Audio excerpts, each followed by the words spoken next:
Já imaginou no auge dos seus 15 anos, você ver a pessoa que você mais ama indo de arrasta pra cima na sua frente. E o pior, você não poder fazer absolutamente nada para salvá-la. E depois de ir de caixa, você recebe uma proposta quase que recusável de um Deus, que promete mudar completamente o seu destino. E aí pessoal, cá estou eu novamente para falar de mais manhwas da internet. E claro, eu já queria agradecer a todo mundo pelo enorme apoio nos últimos vídeos. Sério cara, vocês são demais. Então se tu é novo aqui, não se esquece de se inscrever e deixa o like caso tu curte esse tipo de conteúdo. E claro, se quiser a continuação desse manhwa aqui no canal, comenta parte 2, beleza? Então é só isso, bora pro recap. A história se inicia com a Hana, a namorada do protagonista, pedindo para salvá-la. O nome do MC aqui é Aruto, que infelizmente está paralisado e não consegue se mover. Um mago muito forte estava os atacando, e se não bastasse ter seu nome sendo chamado por Hana, aquele mago fez questão de jogar ainda mais na sua cara o quanto que ele era fraco. E claro, ele não podia fazer absolutamente nada por ela. Aquele cara diz que desde quando ele nasceu, o seu destino foi e sempre será apenas ser um fracote. É então que, podendo apenas assistir a tudo, ele vê o seu grande amor ser morta bem na sua frente. Depois que tudo isso aconteceu, ele dedicou toda a sua vida em encontrar uma forma de revivê-la. Viajou pelo mundo inteiro e enfrentou tudo que é tipo de dungeon que poderia conter alguma coisa que ajudasse na ressurreição. E após passar por tanta coisa, ele nem se deu conta, mas já estava no level 99.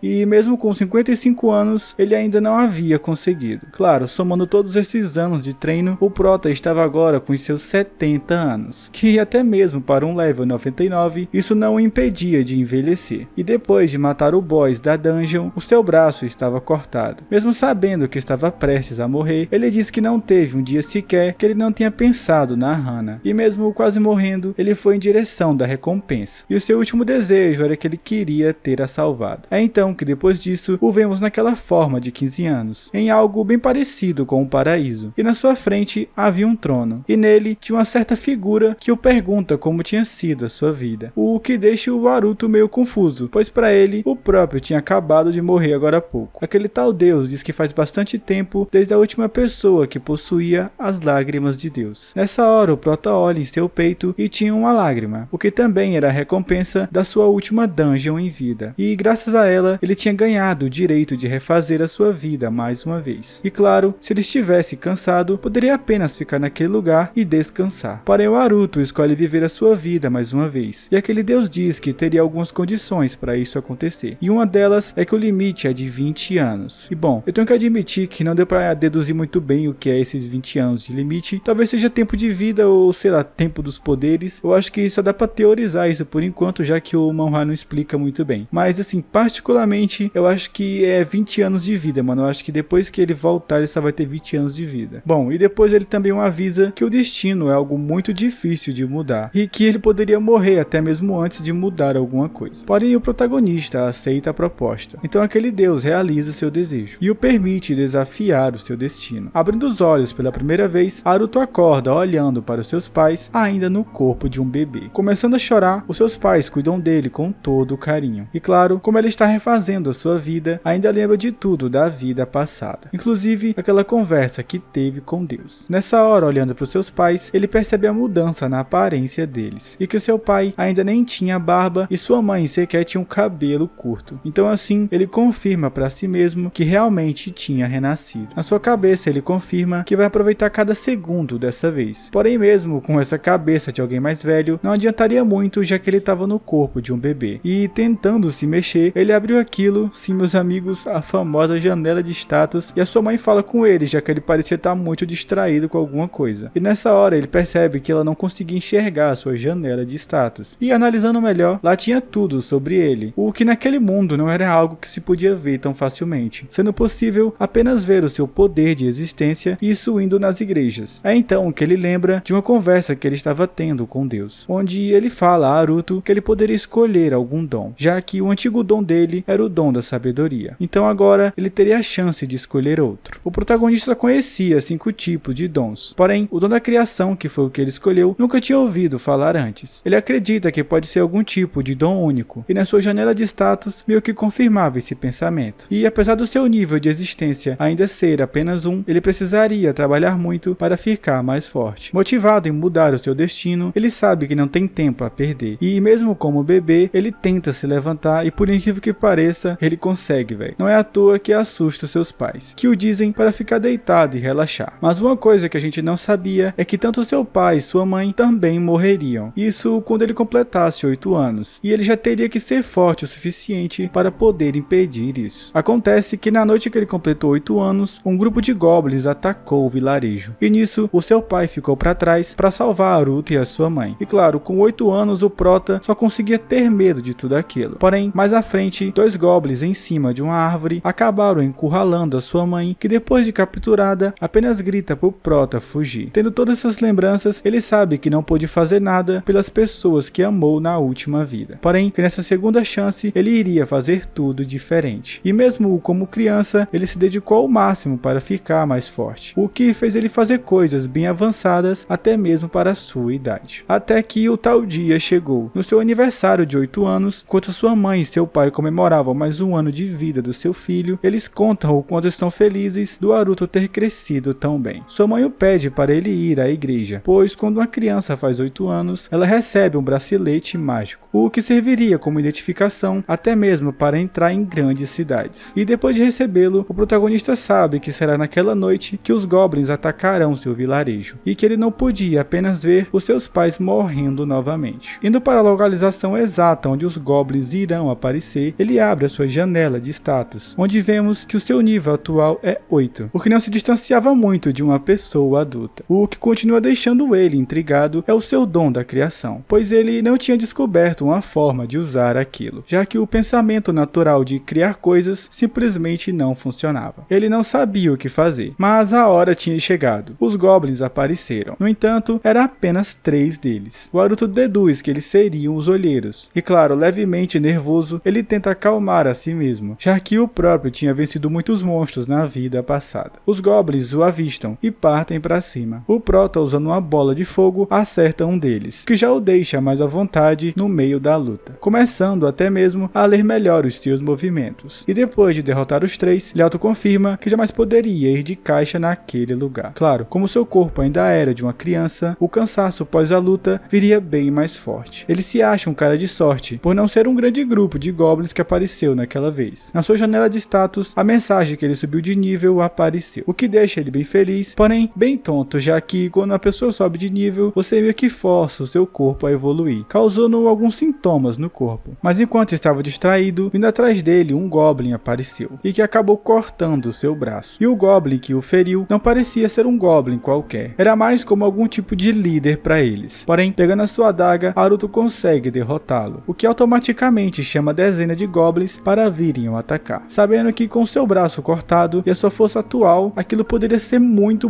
ruim, tanto que na sua cabeça, as lembranças antigas da sua vida começaram a aparecer. Pensamentos que, não importa o que ele tentasse, seria incapaz de mudar o seu destino. Porém, enquanto dizia para si mesmo que não podia desistir, o resultado de ter matado o chefe deles tinha aparecido. A regra é clara, quanto mais forte é o seu oponente, mais XP ele vai dar. E na sua janela de status, a mensagem dizendo você subiu de nível apareceu, e com isso atingindo 50 pontos na área mágica, o que desbloqueava a habilidade chamada Túmulo, que inclusive era uma habilidade do dom da criação. Ele se questiona se esse tal dom dele só poderia ser ativado depois de um certo nível, já que ele tinha tentado anteriormente e não tinha conseguido usá-lo. Mas agora o Haruto estava no dilema, já que ele não sabia como aquela habilidade funcionava, e se nem mesmo ela era uma habilidade de combate. Nesse momento, os goblins partem para cima do protagonista, que graças ao seu braço cortado, conseguia nem sequer atingi-los com a bola de fogo, já que o seu braço estava pesado demais para acompanhá-los. Agora era tudo ou nada. Ele resolve colocar toda a sua força nessa nova habilidade que ele tinha recebido, o que nessa hora fez ele abrir um buraco enorme no chão, que fez todos os goblins caírem lá dentro. Meio sem acreditar no que tinha acontecido, aquela era a tal habilidade túmulo que ele havia recebido. Depois de perceber o que ele fez, ele se toca que de fato poderia mudar o seu destino. E claro, depois de mandar tantos goblins de caixa, ele subiu de nível várias vezes. O Hulk esgotou todo o restante das suas forças, fazendo-o apagar ali mesmo. No outro dia, o Prota acorda com um slime em sua cara, que parecia oferecer água para ele, o que era deveras estranho, já que por mais que eles não fossem perigosos para os humanos, ainda assim não era o tipo de espécie que ia querer ser sua amiga. Depois disso, aquele slime meio que fez amizade com o Prota. E enquanto eles estão em cima de uma montanha, Haruto explica mais sobre a sua vida para ele. ele, e sobre a necessidade de ficar mais forte, já que tinha alguém que ele precisava salvar. Porém, se continuasse treinando ali naquele vilarejo, evoluir talvez fosse bem mais difícil. Ele diz que existe uma dungeon mundialmente famosa e que ficava a 1 mês de distância do vilarejo, onde o objetivo era subir até o último andar. O Prota quer ir para lá, já que seria a opção perfeita caso ele quisesse ficar mais forte, já que falta apenas 7 anos até o grande dia chegar. E depois de deixar uma carta para os seus pais, claro, agradecendo a tudo que eles fizeram por ele, Naruto parte em busca da famosa dungeon dos andares. E aquele slime basicamente se torna o seu acompanhante, que ganhou até o nome que seria Ru. Depois de se passar um mês, finalmente eles estavam chegando na cidade. E enquanto caçavam, juntaram inúmeras pedras preciosas, que futuramente poderiam ser trocadas por dinheiro. E isso traria um grande conforto para eles mais à frente. Ru acaba encontrando um lugar para passar a noite. E enquanto estavam comendo a carne que caçaram, o Prota fala sobre a sua evolução, já que depois de tanto tempo treinando, o seu corpo estava se acostumando a lutar. E isso já o preparava para começar a subir os andares na dungeon quando eles chegassem. Enquanto o Prota falava o quanto o Ru estava o ajudando, alguém parecia os observar neste momento. Naruto percebeu essa tal presença, arremessando alguma coisa na direção. Porém, quem quer que fosse, era extremamente rápido para acompanhar com os olhos. E olhando melhor, ele percebe que poderia ser o humano, e até mesmo um bandido interessado nas suas pedras preciosas. Porém, para sua sorte, era apenas uma demi-humana, que queria mesmo era comer aquela carninha assada que eles estavam fazendo. Ela se apresenta para ele dizendo que o seu nome era Mágica. O Prota também se apresenta, e olhando à primeira vista, ela não parecia algum tipo de inimiga, já que com aquelas orelhas, ela deveria ser da raça dos esquilos. E em um piscar de olhos, ela some da visão do Prota. Sim, partindo ainda mais para aqueles pedaços de carne que eles estavam fazendo, e dizendo que se caso ele não fosse comer, ela os comeria. Bom, depois de seguir o seu caminho, a Mágica começou a ir junto, o que fez o Naruto perguntar do porquê diabos ela estava seguindo ele. A Mágica diz que o Prota ainda é uma criança. Além do mais, ela também tem uma coisa para fazer em Kinotogris. O protagonista pergunta se ela é uma criança também, devido à sua aparência. Porém, apesar da cara, ela diz que já é uma adulta, tanto por fora quanto por dentro. Apesar do Prota também ser algo meio parecido com isso. E justo quando ele ia dizer que não planejava seguir jornada com ninguém, ele muda de ideia na hora. Ele diz que ela pode ir com ele. E depois de uma longa viagem, eles finalmente haviam chegado em Kinotogris, a cidade da Dungeon dos Andares, que graças a isso atrai inúmeras raças e diversos aventureiros para aquele lugar. E com tanta gente ao seu redor, a Mágica parecia estar meio nervosa com tudo aquilo. O Naruto pergunta se é a sua primeira vez naquele lugar. Ela responde que sim. O Prota então deduz que ela também veio do interior, e claro, ela confirma que sim. Nesse momento, o Prota diz que também ficou nervoso na primeira vez que ele foi até lá, o que criou uma dúvida na cabeça dela, já que ele era tão novo, então como poderia já ter ido lá mais de uma vez. É aí que, percebendo que falou besteira, o Naruto diz que foi com seus pais, e isso quando ele era mais novo, o que de certa forma é até verdade, porém tudo isso foi na sua vida passada. Naquela vez ele tinha 10 anos de idade, e nessa ele tem apenas 8. Apesar da diferença de apenas 2 anos, ele acredita que a cidade mudou bastante, pois agora ela parece bem mais animada e feliz. Seguindo seu caminho, agora ele iria buscar uma guilda de aventureiros, afinal ele precisava trocar as suas pedras preciosas em dinheiro. Ao chegar lá, o atendente nem deu bola para ele, perguntando sobre o que um pirralho que nem ele estaria fazendo ali. É então que ele se cala quando o Prota derrubou uma montanha de pedras preciosas em cima do seu balcão. Para conseguir vender, ele diz que aquilo quem conseguiu foi a Mágica, já que ela era uma adulta, então eles aceitariam dessa forma. E o vendedor não perde a oportunidade de dar uma trollada no moleque, entregando um valor bem abaixo do que ele merecia. E claro, não foi só no nome da Mágica que ele vendeu aquelas joias. Ele também usou seu nome para se tornar um aventureiro, já que ele ainda era criança, então ele usou o nome dela para se inscrever, o que fez a Mágica não gostar nada daquilo. Ela diz que graças ao seu nome, o Naruto vai ganhar muita reputação. Nesse momento, o Prota faz um olhar completamente sem expressão e diz que não tá nem aí para carvalhos de reputação. Bom, já que ele tinha o dinheiro, agora era hora de encontrar uma pousada. E já que a Mágica não tinha grana, ela se autoconvidou para ficar junto com Naruto no seu quarto. Porém lá dentro, ele a agradece, já que se ele tivesse sozinho, provavelmente não iria conseguir, pois iriam achar que ele era apenas um garoto fugindo dos seus pais. O Prota fala que a comida daquela pousada é muito boa, o que deixa a Mágica meio desconfiada, pois ele parecia saber demais para alguém que só tinha vindo lá quando era mais novo. Depois dela tomar um banho e dizer que estava cansada, ela se prepara para dormir. Porém, indo pro quarto, Mágica vê o protagonista controlando sua mana de forma incrível, o que para humanos isso deveria ser impossível. Ela se questiona sobre quem seria o Naruto, pois na real ela o vinha perseguindo bem antes de se encontrarem próximo à cidade. idade. Ele tinha uma força bem anormal para uma criança e um comportamento extremamente adulto para alguém daquela idade. Ela também acredita que ele possa estar escondendo alguma coisa. A verdade é que a mágica pensa que o Prota pode ser a pessoa que ela tanto procura. A pessoa que irá trazer a mudança para aquele mundo. Porém, o oráculo das constelações disse que a pessoa que tem o dom de herói seria uma menina. Mas mesmo assim, ela não descarta a possibilidade dele ser alguém que vai mudar muito o mundo de alguma forma. Bom, depois da sua mana acabar, o Aruto caiu no sono, o que faz a mágica se perguntar do porquê ele treina tanto e pelo que é que ele é movido para fazer isso. É nesse momento que, pela janela, algum indivíduo entra no quarto. E claro, a mágica estava acordada nesse momento e percebeu a sua presença lá. E apesar de poder ajudar o Prota, ela resolveu esperar mais um pouco para ver o que ele iria fazer naquela situação. Com aquela capacidade de esconder a sua presença, tudo indicava que ele era um assassino e estava indo exatamente em direção do Aruto. E se abaixando para ir em direção à sua bolsa, o Prota acorda exatamente na mesma hora, o que faz aquele assassino puxar a sua adaga para atacá-lo. Automaticamente, Mágica se levanta para tentar o ajudar. Quando coloca sua adaga no pescoço do Prota, aquele cara tenta negociar com ela, dizendo que se der todo o dinheiro, ele não irá fazer nada com ele. O Prota pergunta se é o dinheiro que ele quer, porém é ignorado, o que faz ele jogar uma magia que o joga para bem longe do seu quarto. A Mágica pergunta se ele está bem e ele responde que sim, o que faz ela se questionar o quanto alguém tem que treinar para chegar naquele nível de habilidade com aquela idade. E quando vai perguntar a ele sobre isso,